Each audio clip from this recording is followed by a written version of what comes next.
So over 70 years ago, this group of people from Harvard University got together to do a study. And it's the longest study on human health ever done. They studied people beginning in college for their entire lives. Then they ended up studying more people. They ended up studying over 700 people. Today, about 60 of them are still alive, and they're in their 90s.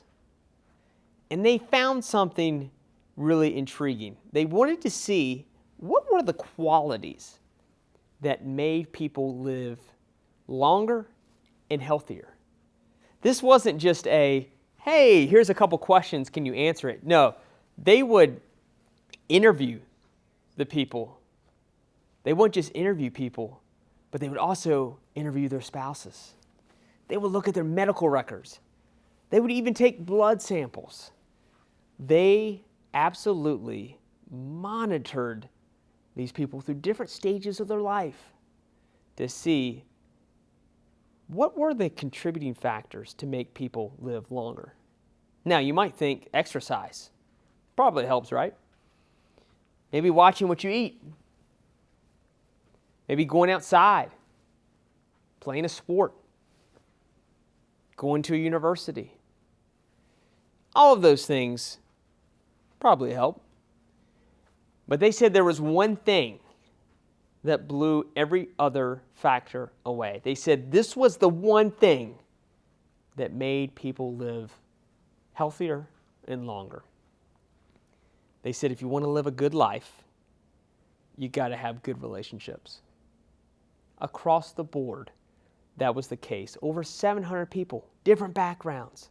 They said the people that were the most happiest with their relationships at age 50 were also the healthiest at age 80. And it's not just relationships with your spouse, but it's relationships with your friends, your family. The healthiest people had great relationships. The researchers said two things. They said, number one, loneliness is toxic. And the second thing they said was that it didn't matter how many relationships people had. It didn't matter how many friendships they had. The quantity didn't matter. What mattered was the quality.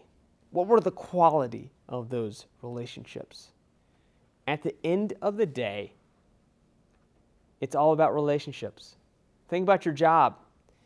Most people, when they're asked about what they like about their job, they might like what they do, or they might not. But across the board, people that like their job say that they like the people they work with. It's the relationships that matter. As a leader, how do we make sure that we step into that space and say, we're going to create a space for people to have meaningful relationships? That's not only going to fulfill them personally, but it's also going to make them loyal professionally, because we want to be at a workplace where we feel like we belong, where we feel like our life is given value by being a part of this organization.